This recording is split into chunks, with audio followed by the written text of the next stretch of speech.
Welcome back, everyone, to the best F1 podcast on the planet. We are the best F1 podcast on the planet, and that is self-proclaimed. We are Box Pod, powered by Box Club. So if you're new here, do click that subscribe button. If you are not new here, welcome back. And do join in the conversation. If you want to join in more conversation, we release exclusive content on socials, TikTok and Instagram. All the links will be down below. If you're listening to us on Spotify or any other audio platform that provides you with the best F1 podcast on the planet, then I do encourage you to give us a 5-star rating, because we love it when you do that. That makes a big difference. But we do love it when you comment. The show is run by you guys, and all our content is essentially built upon the interaction with you. So yeah, thank you. Keep it going. We've got a lot to talk about today. Oh my God, we've got probably a few heated discussions about a certain team, certainly another certain team, and Lando Norris. Could he be a double world champion by the end of the season? Let's get on with the show.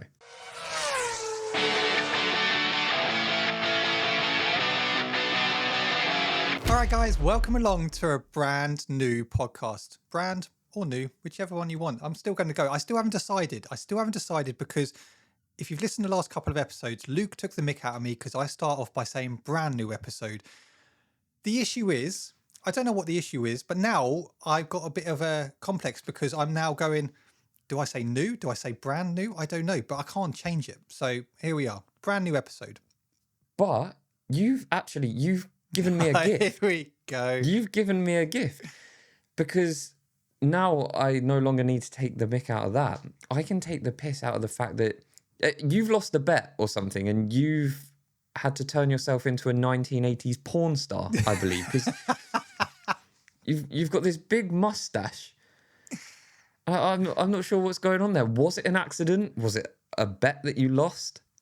It wasn't a bet, but I thought, yeah, I'm trying it. I don't think it's going to last, but I'm trying it. Look, the issue is, for the OGs who've watched this podcast for a long time, I have like quite a grey or ginger beard. So I thought I would trim this bit, but keep the tash. We're not, yeah. And yeah, Well, I'm yeah, not so sure. You've kept the tash, mate. You didn't need to make that clear. We can see that you've kept the tash. What I will say is, you talk about the big grey beard. I do genuinely believe somehow you look younger like that. What now? Yeah. All right, I take that. I take it. Well, there you go. There's your compliment for the day. Thank you very Should much. we talk about F1? Yeah, let's get into it. But yeah, welcome along. Right, we've just finished watching the Dutch Grand Prix, and if you're new here, what we do on these post-race reviews, we review each team. But before we get into each team, I just want to delve into the sprint race, because I'm not going to delve too much into it, because I'll be honest, after watching the Dutch sprint race, I was kind of like, thank God the Dutch Grand Prix is being removed from the calendar up until today's race. But that was boring. And I know, we spoke last week about, are they going to bring more sprint races? There's apparently meant to be 9 next year. We've had 6 this year, 9 next year. This just was not a sprint weekend. The track just wasn't suited to a sprint weekend. And I'll be honest with you, I watched it and I was like, it took the excitement out of watching the race today, because I was thinking to myself, if it's going to be that boring, I don't think I can be bothered to watch the race. Yeah, no, I'm with you completely. For those of you that aren't new here, you'll know my thoughts on sprint races. I'm not a fan of it, and call me Scrooge, whatever. I just don't think they're necessary to F1. But if you are going to insist on us having them, then at least have them at tracks where we get proper racing. Silverstone, Interlagos, Monaco, Monza. Give us proper tracks with proper racing, because I'll be honest, I actually thought the race was unbelievable in the end. But after the sprint race, yeah, I was sitting down today. I had guests over, and obviously I have to watch the F1 because the show. So I was like, guys, I've got to watch it. Sit down, strap in. I'm really sorry for what I'm about to put you through, because it's going to be horrendously boring. And actually, we were all very pleasantly surprised. But the sprint race thing has just, they've got to rethink it if they really are going to push it on us. Because like you say, we're getting more and more sprint races. I've said it already. Believe me, somewhere down the line, every race is having a sprint race. Do you want to watch 2 Monacos? Really? In a weekend? Do you want to sit down on a Saturday and watch a mini Monaco? And then on Sunday, you want to sit down and watch full Monaco? Like, oh, come on, guys. It's got to be more well thought out than how it is. It was just, and I posted a video about it yesterday, and it was the amount of comments that kind of agreed, saying it was boring. What have I just watched? What have I wasted my time? I would have thoroughly enjoyed an FP1, 2, and 3 at this track. And actually, it would have been really interesting seeing the likes of people like Liam Lawson, Sonoda building up through practice, seeing their progression, seeing what they're going to do to, ahead of qualifying. But yeah, I just felt like the sprint race just didn't work. But anyway, I'm not going to dwell on it too much because that was yesterday. This is Sunday. So let's delve in to the team, shall we? And do you know what? I'm going to start off this week with McLaren because Lando Norris, what a win. And I've seen a lot of comments, right? I've just posted a clip. You can check us out on TikTok and Instagram.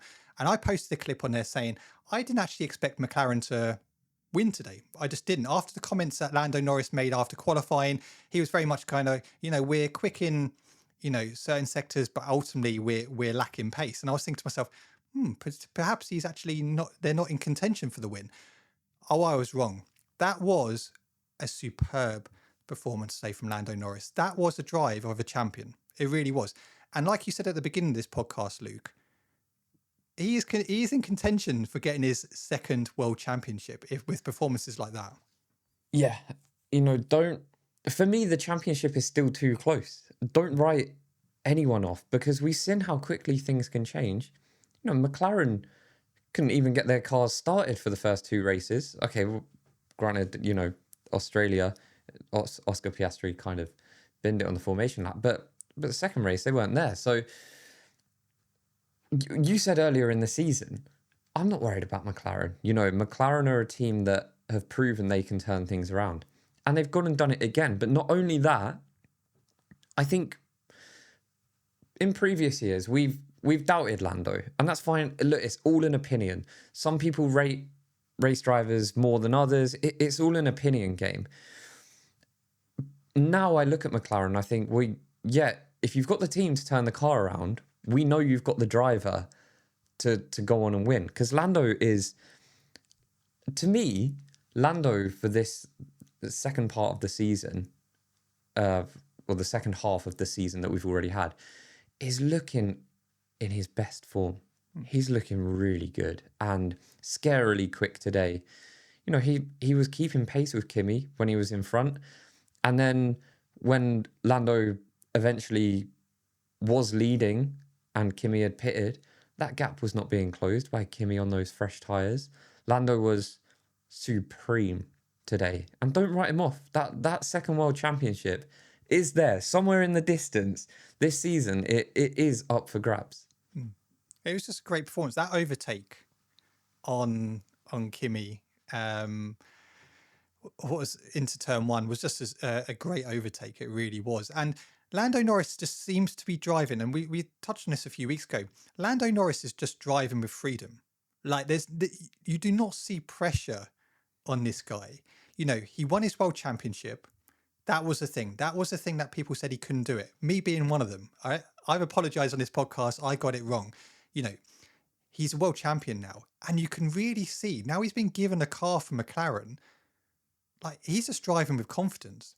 There is nothing this guy is going, oh, I'm worried about this or that. He's just going out there and he's showing exactly what, a lot of people for years have been saying that he can do. But it's honestly great to see. And that was honestly a fantastic win. And look, would Kimi have won that if he wasn't having issues in the second stint? Who knows? Ultimately, you've got to be in the right place at the right time and do the right job. Lando Norris did that today and thoroughly deserved that win. And he is in this, he's still a lot of points behind. He's under 100 points away from Kimi. But look, we know last year, as the question was asked after the race, 100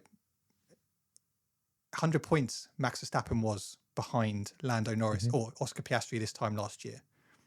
It's not possible. It's really not. And, you know, for the first time in my life, I'm going to sit here and I say, I believe Lando is a driver that is capable of closing that deficit. So, yeah, great to see. I think it's exactly what you say. It's complete freedom, no pressure. He looks like a driver that is completely able to perform at his very best because he hasn't got the weight of the world sitting on his shoulders anymore. There was so much expectation on Lando Norris, and we've spoken about it for Charles Leclerc as well. This weight of expectations that drivers have bestowed upon them from fans or, you know, team principals, however it works. Golden boy is Lando is McLaren golden boy in the same way that Charles is Ferrari golden boy. But now he's lived up to that expectation. He is a world champion. And I think now you're truly able to see the best of Lando Norris. And Lando Norris had many doubters, us included. We've sat here and openly said that.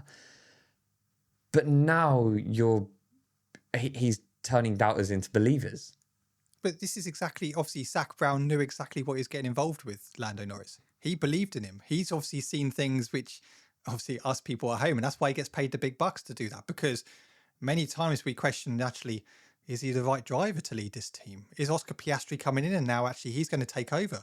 No, Zak Brown's got it spot on. And like, as you said, we've sat on this podcast and I'm more than happy to say I was wrong. And I was massively wrong, shall I say.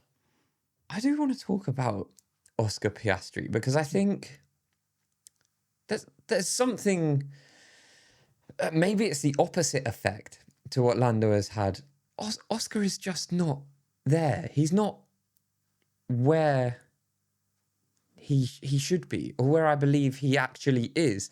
And whether that is a confidence thing, because his confidence has been so knocked from the previous season, I just don't know what it is with Oscar. And I feel like quite a few times this season, he's looked really good, like very quick in parts of races, and then kind of fallen off. You know, he was well in the mix today. Let's not forget, you know, he overtook George Russell on track. And then all of a sudden he finished, what was it, P6, I think he got. But not even in contention for P, you know, George, Lewis and Charles crossed the finish line at basically the same time. Oscar was well off. And I know you're going to say, well, strategy this, strategy that. But I feel like Oscar just wasn't at the races today. And I felt that a few times this season. And I know Oscar's a much better driver than kind of what today shows. So I hope he's able to find his mojo. I know what it is, Luke. They're sabotaging his car. Yeah, well, it is quite possibly that. Maybe I'm joking, all right. But he's well off, 32 seconds behind Lando Norris and finishing P6. And like you say, the first part of that race, he was in there. He was challenging. He got that overtake. He was P3. He was hunting down Lando. And I was thinking to myself, okay, we're going to have a really good battle here.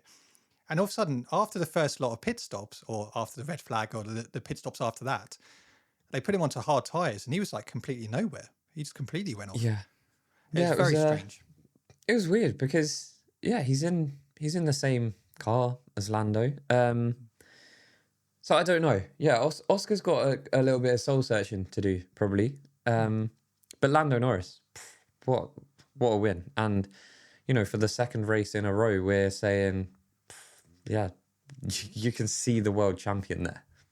But isn't this just another great advert for this era of cars? You know, we're talking about now that actually we aren't just got the, you know, Kimi Antonelli's in for the title race. We haven't got Lewis Hamilton as well. We've now got Lando Norris in the mix. We've got George Russell. We've got different winners each. It's great. It really is great. This season is really starting to deliver of what, you know, the FIA were expecting of these new rigs.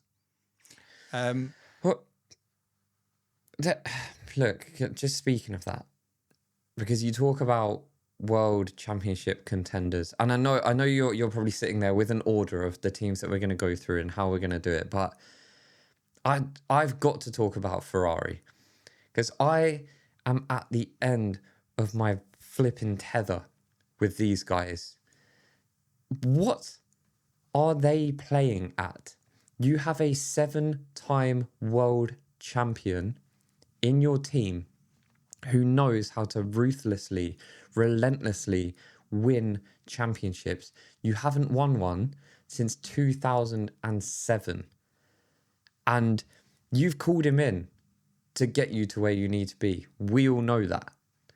Let's start using him like a world champion. Today, Ferrari completely screwed Lewis out of a podium. It doesn't matter what way you talk about. And Charles Leclerc is guilty in this as well. If they want to win a world championship, there needs to be a little bit of give and take from both drivers. Last season, Lewis got moved out of Charles' way a handful of times and did it. Lewis is in a title battle here. You know, if we're talking about Lando Norris being in a title battle, Lewis Hamilton is well in the title battle. You cannot continue to operate the team like this. It's going to come to a point very soon where you're going to have to start prioritising Lewis because he's ahead in the championship. He's level on points with George Russell, who is P2. If we're going to have a serious conversation about Lando Norris being a championship contender, Lewis Hamilton is a way more serious contender. What are we playing at? And Charles, what are you playing at as well? Well, this comment's really interesting because it says Leclerc continues to lose Ferrari points and always gets away with it. And you want me to believe Vasseur doesn't have a favourite. And look, like you said, Lewis Hamilton is very much in a title battle. And today, very much because Leclerc didn't want to do what the team wanted to do, he stayed out longer. He kept Lewis behind him. He lost a few seconds. That few seconds could have been the difference today from Lewis being on the podium and not. Granted, the virtual safety car. It was the difference. The virtual safety car was unfortunate, but ultimately, Ferrari once again cost themselves a podium and a valuable amount of points. You know, we're sitting here now. At the beginning of the season, Ferrari were up there with your top one or two, teams, okay? You were thinking to yourself, okay, Ferrari are going to really battle Mercedes this year. Well, now Ferrari, when you're looking at it, they're looking like the third best team on the grid because you've got Mercedes who are still, doing well, but now you've got McLaren who are coming in and getting those wins. They're still getting more wins than Ferrari. Do you know what I mean? So now Ferrari are looking like the third best team on this grid. So if they're not careful, eventually Oscar Piastri will come into play as well because I'm sure he'll get back on track. That Red Bull car is not a bad car on its day. Ferrari needs to be really careful that actually they're not going to screw themselves over in the constructors. And like you say, Lewis Hamilton is in a title battle. Why are you favouring Charles here? Yeah, and this is... Look, I don't think it's necessarily got anything personally to do with Fred Vasseur. I think this is a Ferrari issue. This Ferrari haven't won the championship since 2007 because of these issues that are deeply rooted within this team. Lewis came out after and said, I want to win. I'm here to win. And it's tough when you look ahead and see the two Mercedes drivers get the call and it's done. Although I have an opinion on that one, which we will discuss later on in the episode. He says, and then they execute it right away, right? They let Kimi through and they let him continue the race because Kimi is going for the world championship. Whatever your thoughts are on that. I was on a different strategy and it's not the same here. This is the thing. Lewis was on a different strategy. His tyre offset was huge. And it seems mental that they can't seem to wrap their heads around. I know Ferrari made the call, right? And I'm not just talking about this from a Ferrari perspective. Charles Leclerc is very guilty here. And call it what you want. Oh, you're Lewis fans, Charles hater, like you're just British bias, whatever. Look, if Charles was in that position and he's leading Lewis in the championship, of course I'd sit here and say that was mental. They've cost Charles a podium. Like, it's just ridiculous that they let this happen. And you need every single point to go on and win a world championship. If it gets to the end of the season and Lewis misses out on the championship by 2 points, yet what moment are you going to go back and pinpoint as the pivotal moment that cost him the championship? Bang, right there. But going back to what you said it's not down to Fred Vasseur. it's 100% down to Fred Vasseur. He's the one who's leading this team. He's the team principal. He's the one who's got to make these decisions. Actually, this is costing the team. Like we said before, the team haven't won anything since 2007. There's a reason why. This is the reason why, because they screw up their own strategy. They decide to favour, different people, lock in and actually make a strategy that actually benefits the person who's leading the championship or going for a championship. They lost points today. And again, it's not because I'm a Lewis fan, but in general, like it is down to Fred Vasseur and that leadership. You don't see that with the likes of Mercedes. You don't see that with the likes of McLaren. I do question. I agree with you. I think when I said it's not Fred Vasseur, as in I don't think it's Fred Vasseur being like, right guys, Charles is our favourite, so make sure you look after him. But I agree with you that that there needs to be a strong trickle down effect, and that starts with strong leadership. And I do question whether they have that strong leadership. But it's almost like they don't give a shit. Santi came over the radio after the race and said, "Thank you, Lewis. A bit unlucky with Russell." And Lewis said, "We weren't unlucky. We lost time earlier on that cost us P3. There was no luck." You always need a bit of luck in F1, but what you really need is everyone to be switched on and working as a team and doing the right things. They cost themselves today.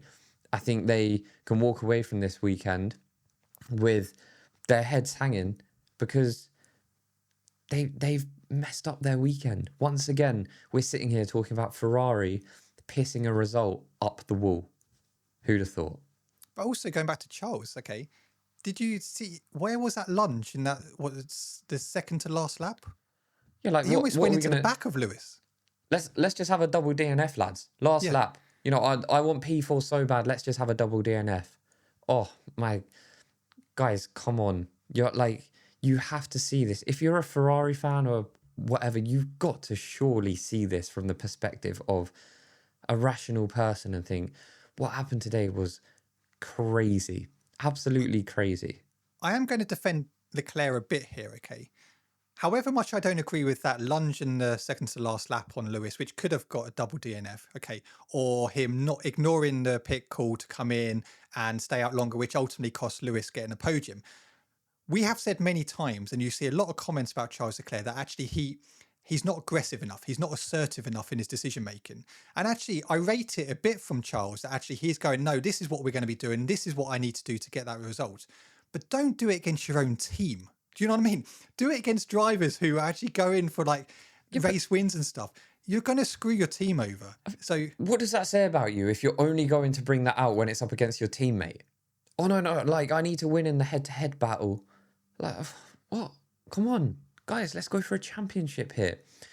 And I know what people are... I love Charles Leclerc, right? I'm pretty certain when Lewis leaves the sport, I'm like 99% sure Charles will be my driver.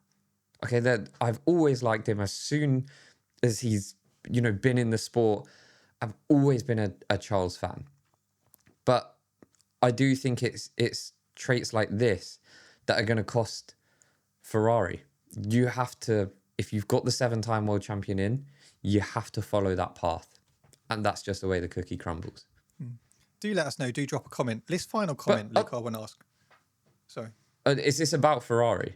It is about Ferrari, yeah. Oh, okay, yeah, no, because I was just going to say we should actually touch on, their weekend. Yeah. So this comment says, so glad Lando won. Very well deserved, but yet again, the FIA make a call to protect a Mercedes double podium. Throw a VSC because Hamilton was going to get past George, so they're there for a couple of laps to make sure it doesn't happen. Toto writing more checks. I mean, we have got a question that the timing of that, no? Lap after lap, Lewis closing that gap. The debris had been there for a couple of laps from, if my memory serves me correctly. And then literally just as he's about to make the overtake, he was going to make it down that straight because he was so much closer. VSC. I don't think it's Toto writing checks. I think it's the Muppet sitting up there saw that Lewis was about to get the move done. He thought, press the button. Happens every single time. I'm not even angry about it. I'm used to it. Why don't we go back to qualifying when Max evidently impeded Lewis Hamilton? Forget about it, mate. Forget about it. Don't worry. It's not because it's Max. That's not why they're writing it off. They're just not doing anything because it impeded Lewis. They hate him. And it's fine, but I just want honesty and transparency. Fair play, though. We have to touch on that. Lewis Hamilton, a race weekend with no penalty. Yeah. So, I'm surprised. Well I'm done, surprised they didn't give him a penalty for, I don't know, almost overtaking George Russell. They'd probably find a way to penalise him for that. But look, for Ferrari, I think they are going to be a little concerned about the McLaren gains, but we know they've got a big engine upgrade coming. Agreed. Right, do let us know about your thoughts on Ferrari. Do drop a comment. So Max Verstappen is actually human. That's what we found out today in his final race at the Dutch Grand Prix.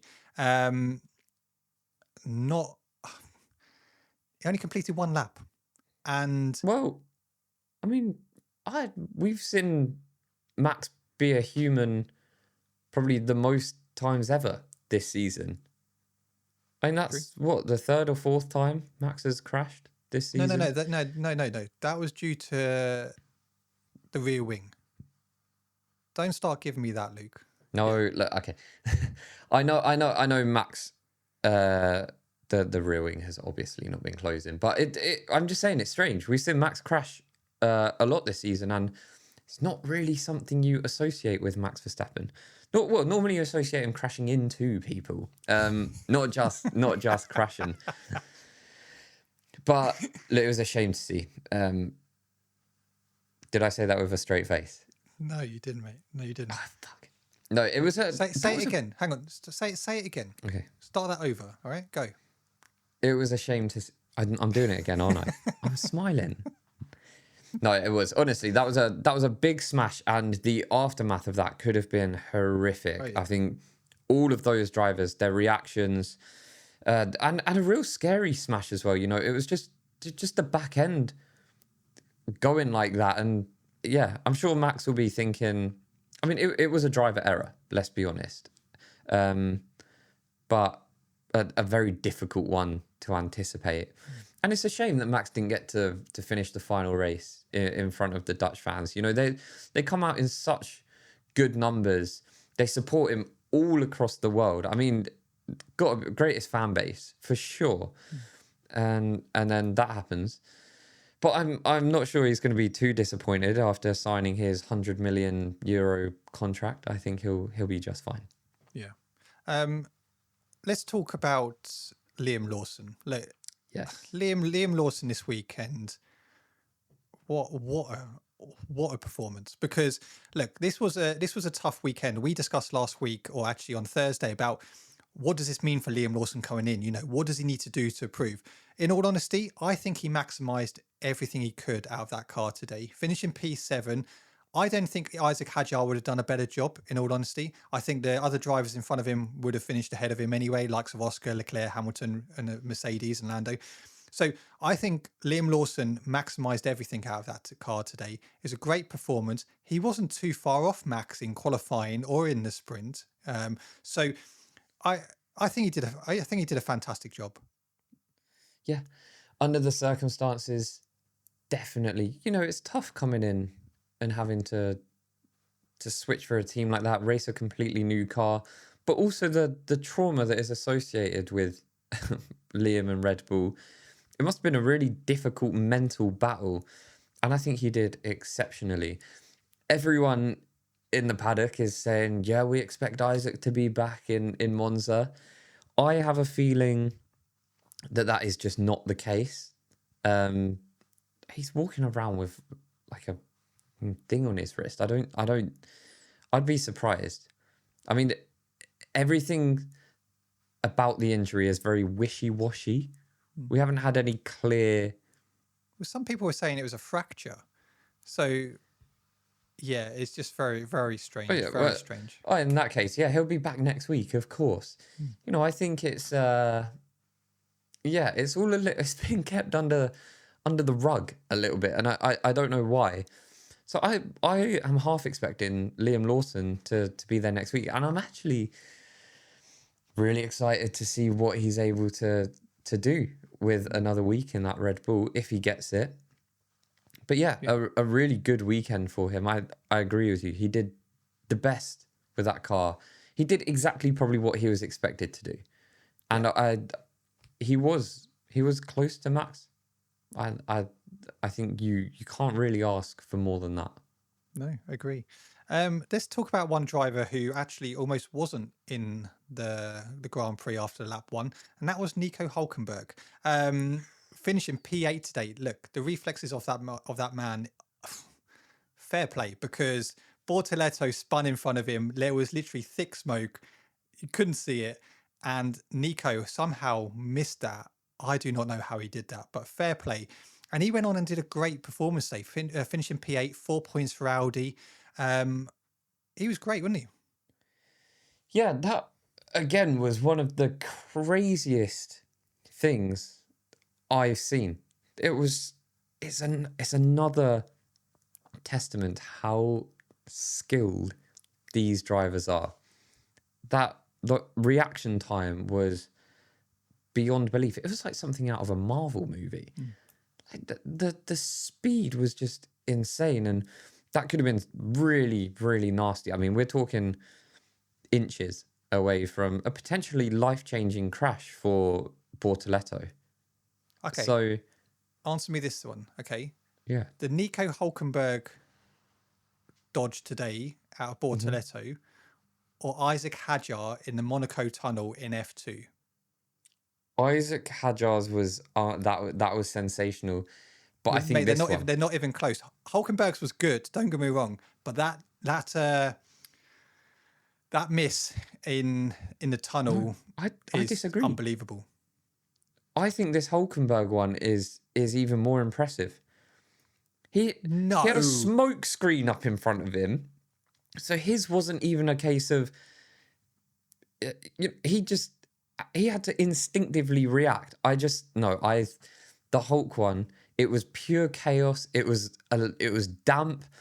He had I to Isaac went into the tunnel. He couldn't even see around the corner. He was in F2. He wasn't even an experienced F1 driver at that yeah, time. so the car wasn't even going as quick as it could be. No, the Isaac Hadjar one was insane, but today this I don't know this fair play Nico Hulkenberg. You've earned my respect. You Yeah, already had it, but it was good. look, that's what I'm Um, representing. yeah, that's why you're doing it. Bortoleto P13. Good weekend overall for Audi. Good holder points. They'll be happy with that. One team that will be delighted this weekend. Welcome back, Aston Martin. Not Lance Stroll. Okay, not Lance Stroll. He's still, you know, he DNF'd. But Fernando Alonso, P9, 2 points for Aston Martin. It was these upgrades are starting to work. They are, and it goes to show all of you who question Fernando Alonso and his ability just because of his age are stupid. You Yeah, are. shame on you. He, we've never ever done that. We've actually not. We've always come out and said Fernando Alonso will absolutely be able to go and compete if he's got the car. I think having Fernando Alonso in your team, even at the age of 45, shows ambition because he's a two-time world champion. And yeah, they gave him some upgrades. What does he do?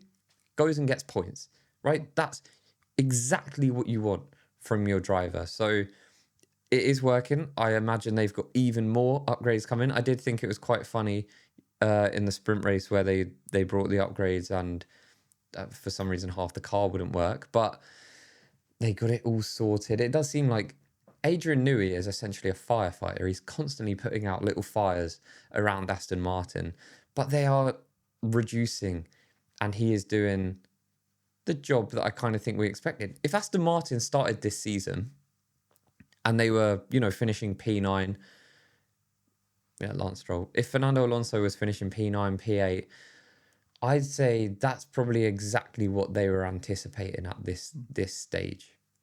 So I a think they'll take very a lot of impressive positives. turnaround if they can make it consistent. I think they'll be very positive coming away this weekend.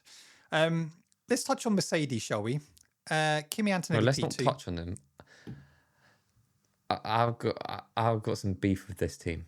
Okay. So let me just Kimi P2, George P3. I'll hand the mic over to you, Luke. Unacceptable that you make George Russell swap positions with Kimi Antonelli when there's absolutely no chance in. You could write that story in a fairy tale and it still doesn't happen. Kimi Antonelli never catches Lando Norris. You deceive George Russell, make him give up vital championship points for a man that is well and truly in the championship battle. Kimi Antonelli is too far in front for them to be worried about Lando Norris at this point. George Russell deserves an equal chance of fighting for this world championship. And today they took that away from him for absolutely no reason whatsoever. If Kimi can overtake him on track, let him overtake him on track. There's no need for you to swap those positions when Kimi was never going to be able to take Lando. I understand it. If P1, pole position, if he could win the race, if that was on, I completely get it. I back it. And that's the same sort of ruthless decisiveness that we need at Ferrari. But you cannot just deprive one driver who is second in the championship and your other is first in the championship of points unnecessarily.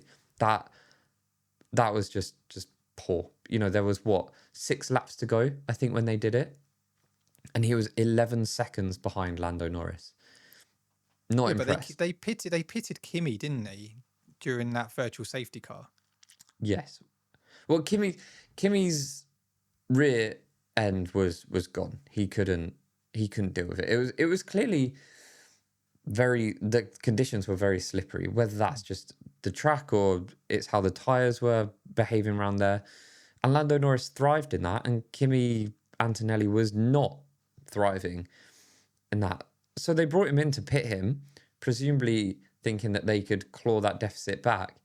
But by the time he actually caught up with George Russell, no chance. And I don't think that's on. I think that's a really poor call from Mercedes, and George Russell just didn't deserve that. He should have been given the opportunity to fight for his position in P2, like he did with Lewis Hamilton. You know, he held Lewis off and managed to get that podium. Who knows what he could have done to Kimi? He might have got P2, and that extra 3 points in the championship is vital. I think Kimi would have got him anyway, but yeah, I agree with you. I think it's actually having but then that battle. Let that happen. Yeah. You know, this is not... Mercedes are not... Kimi is going to go on and win many races because Mercedes have the best car. It's not something that they need to think about. You know, they don't need to maximize points for the constructors or give Kimi every possible opportunity to go and win the championship because it's very close. He's still out in front from the other boys by quite a way. George Russell is P2 now after today, and you kind of just robbed him of 3 points. Yeah, do let us know. But ultimately, I got a question for you. After this weekend, what are your thoughts on George Russell? Is he back? Is he back to like getting closely back to old George Russell? He obviously won the sprint, P3 today. My opinion's the same. I don't think George was ever gone. I just think that's how he's performing in this car. And I know people don't want to hear that, and a lot of you think there is credible evidence that there is something wrong with the car. And there might be. But yeah, I mean, today is obviously what I expect of George. You know, I qualifying pole for the sprint P2. That's what you expect of George. But I don't think George has necessarily been off the boil. I think just Kimi's been thriving in this car, and he's just not. I think that's the thing, isn't it? After the summer break, there was a lot of talk. Was obviously the first half of the season, Kimi Antonelli was looking strong. He's leading the championship, but can he continue that after the summer break? Kimi looked good today, and I think when you look at actually in the sprint quali and the sprint race, Kimi Antonelli still went out there and actually kind of maximized the most what he could out of that. Then putting it on pole. I think Kimi's done well. Kimi's done well this weekend. Yeah. Oh, Kimi's not going to be unhappy with the weekend. You know, He didn't get pole. he That's not finished. what I meant. I meant he qualified P3. That's what I meant. Yeah. He finished ahead of his two closest rivals, George Russell and Lewis Hamilton. At this point, that's all Kimi really needs to do. I don't think he's going to be worried about future races thinking, God, I don't know when I'm going to get an opportunity again to win a race because Mercedes are the strongest car. So Lando Norris was unbeatable, I think, this weekend. So where's the next best position? P2. Yeah, I agree. Right, let's touch on the RBs, shall we? Yuki Tsunoda came into this weekend, and look, I was unsure how Yuki would do, and I thought he may struggle, but he's coming away this weekend P11. He's outperformed Lindblad, who finished P12. Yuki Tsunoda showed great pace this weekend, and I was very, very impressed. Yeah, I mean Lindblad did have the drive-through, which Yes. didn't help him. Yuki Tsunoda's overtake on Pierre Gasly, sublime. I loved it. That battle that was going on in the midfield, by the way, it had me sitting there for a minute thinking, I wonder how interesting F1 would be if you just got rid of the top four teams. If you got rid of McLaren, Mercedes, Ferrari, and Red Bull, how interesting would F1 be? I think we'd have some unbelievable races. Some of the action in the midfield today was unbelievable. And I'm glad that it got the airtime. I think it probably got given the airtime because in a lot of other parts of the track, sometimes there wasn't stuff going on. But I feel like often you don't see as much racing in the midfield as you did today. And it was so good. That battle with all those boys. I think you had the Williams backing them up. And it got mental. And Yuki Tsunoda was right in the heart of it. So I think it was great to see Yuki back. I think he kind of performed how I think people expected him to perform. Yuki Tsunoda was no schmuck, right? He did a great job at AlphaTauri. He then did a good job. He did an okay job at Red Bull. Okay, he didn't do dreadful, but he was nowhere near where you needed to be to guarantee yourself a seat there. But I don't think anyone would have doubted him going back into a racing bull. Never. No, but I think ultimately this was an era of car he hasn't driven. So that was the question marks of can he go there and actually can he perform in that? But he has. You know, okay, he hasn't raced in them, but he would have driven them. He would have done test days. He would have done loads of sim work. You know, he wasn't walking into this being like, oh, well, I've never driven a manual before. He knows how to drive them. So I don't think anyone should have questioned Yuki's ability to get in that. Prior to the start of the season, none of these boys had driven the cars. You didn't see them turning up on the first day being like, I don't know how to drive that one. But they got in and they worked with it, and they're professional race car drivers. They just go with it and they make it work. And Yuki had a great day. And to be honest, so did Lindblad. Damage limitation, got the drive through, P12 in the end. Look, it's not a weekend that Racing Bulls are going to be writing home about. But through all the chaos, confusion, driver swaps, I think they'll be okay with how this weekend went. One team that won't be happy with how this weekend went, Haas. Both Ocon and Behrman DNF'd. Let's just bypass them, shall we? Let's just bypass them. Difficult weekend for Haas. Tough times for Haas. Come on, boys, turn it around. Gene Haas needs to put his hand in his pocket. That's what he needs to do. Agree. Alpine, so Pierre Gasly P10, Colapinto P14. Obviously, Gasly had the upgrades, which they weren't expecting this weekend. That's meant to come in Monza, but the car Gasly got the upgrades this weekend, and good point for them. Yeah, I mean, what an upgrade package, by the way. That should not go under the radar. They were looking very quick. I think once you get Colapinto in that and they understand the new package a little better, I think Alpine will be delighted. The boys that are working hard and girls back at the factory that are working very hard on this, I think they'll be delighted that Pierre Gasly picked up a point and genuinely looked like a much better car this weekend. Yeah, agreed. Cadillac, Perez 15th, about Bottas DNF. Look, I haven't really got much to say about Cadillac. I just haven't. Really. Yeah, I mean, what new team principal, same shit. I really hope they are able to turn it around, because there's no point having an extra team if they're just going to finish plumb last most races. And I know we should probably give them the benefit of the doubt. Let's see how they do next season, but a truly horrifying season for them thus far. Agreed. And talking about horrifying season, Williams finally, Carlos Sainz P16, Albon DNF. Look, the VSC came out basically because Carlos Sainz decided to drive into Alex Albon.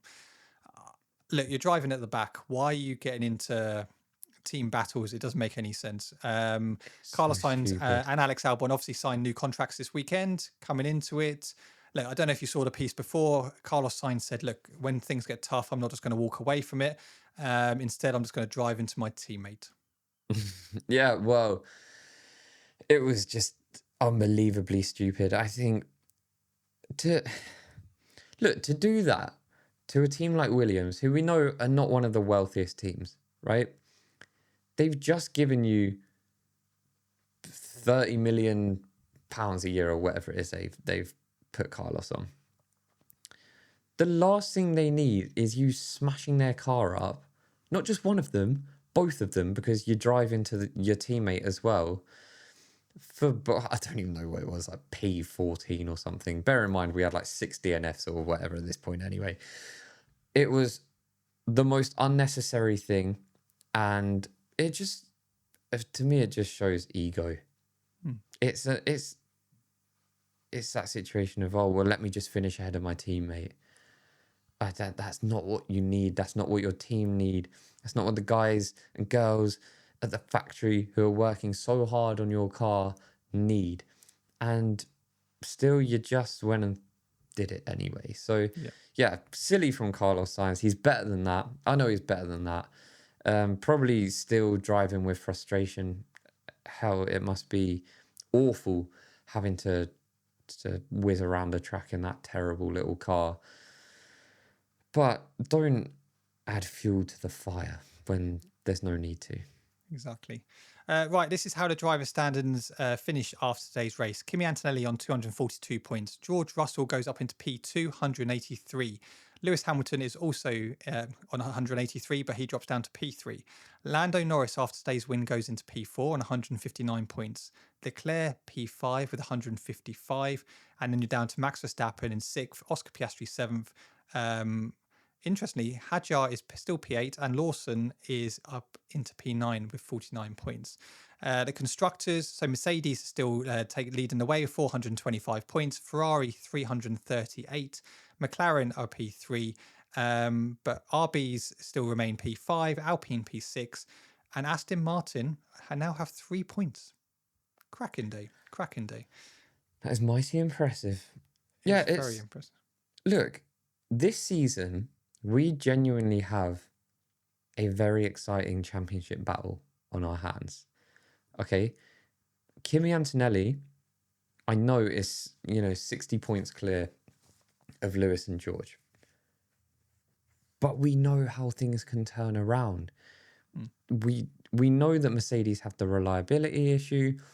There's only a couple of DNFs for Kimi, which is not unthinkable at this point when you see how many Mercedes have had already this season, and the whole championship looks so much different. Lando Norris is in the mix. Don't write off Charles Leclerc just yet. I mean, it's a big deficit to claw back, but don't do it. Max is probably too far off, I think. I think Charles really is the limit, and it's very difficult, especially because if you've got a car that is capable of winning, Lewis is your teammate and he's going to be there too. But I think this season as a whole has been so good, and there's so much controversy around the cars and whatever that gets so much stick from certain fans. I am loving this season. I don't know about you guys. All right, answer me this then. Right, 11 races left this year. Yes. If Lewis Hamilton is really in this championship battle, when do Ferrari make that decision and go, I need to put Lewis Hamilton first for him to actually go on and try and challenge for this championship? Genuinely now, it should have happened on this second part of the season. And sometimes you do have to make harsh calls, because I know I've just sat here and said Charles is still in this, but if Ferrari are serious about this, they need to make the call now, because it is on. It's, what is it, 59 points? I think Lewis is behind Kimi. So That's a very Kimi's on hard 242 points. Lewis Hamilton is on 183. Yeah, so 59 if my math doesn't betray me, which it absolutely might. You need every single point, and it's still some deficit to turn around. Mercedes have the best car, undeniably. Lewis is where he is because he's been so consistent this season. And there's going to come a point where they have to prioritise him. And for me, it should have started this weekend. But it didn't, and it cost him a podium. And yeah, points wasted when every point matters. Agreed. Right, finally, just before we finish the podcast, Luke, you guys are enjoying this. I've got a stay silent until you hear a better driver than, okay? So, Okay. Luke, I want you to stay silent until you hear a better driver than Lewis Hamilton. Okay. Oh, okay. Should I just cut my mic? I'll just pull the cable out. Right. Ready to play? Mm-hmm. Okay. Lando Norris. Max Verstappen. Alain Prost. Charles Leclerc. Okay. Michael Schumacher. No, still not. No, okay. Interesting. Lance Stroll. Surely you got to be saying something now. No. If Lance Stroll goes out in Q1 one more time, he'll be the first driver in F1 history to have 100 Q1 exits. Okay, so I said stay silent. Okay. I just had to drop that fact in there. Okay, cool. Fair play. Mika Hakkinen. Look, Matt, let me make your life Hang easy. on, I got one more. Ayrton Senna. Not going for Ayrton Senna. Wow. Okay, so you're staying silent for everyone.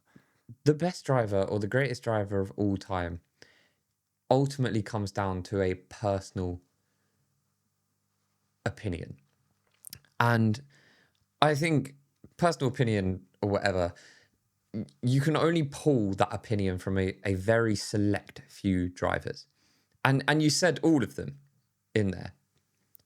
I think for me, the hardest one was Michael Schumacher. Grew up in the Michael Schumacher era. Everyone was, Michael was the best. Okay. But for me, Lewis is the best. And for you guys at home, maybe it's Max Verstappen. Maybe it's Ayrton Senna because you watched him throughout his time in the 80s. But I didn't. I've watched Lewis. And for me, Lewis is the greatest driver of all time. He's got the stats to back that up as well, which I think helped the argument. But Max Verstappen, unbelievable. And Max Verstappen is the best driver in F1 at this point in time. And He's still got a long career ahead of him. And hey, ask me in 10 years, and I always look at Max as the potential to perhaps change my mind on that. You know, like I said, Michael is the hardest one at this point to say, no, it's Lewis. It is Lewis. But Max Verstappen, if he goes on and does, 8, 9, 10 championships, I'm not going to argue with the numbers. I've seen him drive for long enough to know that he is absolutely sensational. But my greatest driver of all time, the greatest driver of all time, is Sir Lewis Hamilton. There you go. I'll be honest with you. If you'd given me Lewis Hamilton, I'd still be silent now. Except Lance Stroll. Right, that is the end of the podcast. Hopefully you have enjoyed it. If you let us know on the comments. If you're watching on YouTube, do drop a comment. Do let us know. Hit the like button, subscribe as well. You can check us out. Make sure you tune in to our F1 draft. It's a brand new format. It's a show that comes out. Not new. This is brand new. Okay. Oh, nice. And it comes out every Thursday of a race week. And I just want you guys to watch it because it's really good fun. And we just preview the race. We have a F1 draft, which is a little competition between us. And you should tune in. It comes out on this channel. So, like Matt said, click subscribe or follow us. Also, check us out on Spotify as well. You can watch us on there as well. We've got video on there. Leave us a rating. You can also comment on there. We really appreciate it. But also, check us out on all social media. TikTok, Instagram. We post daily. Go and follow us on there. There's content which you may not see on the podcast, which we do separate content on there as well. So do go and check us out. But that is the end of the podcast. Hopefully you have enjoyed it. And yes, Lando Norris wins the Dutch Grand Prix. And yeah, he's in the championship battle. Bye-bye.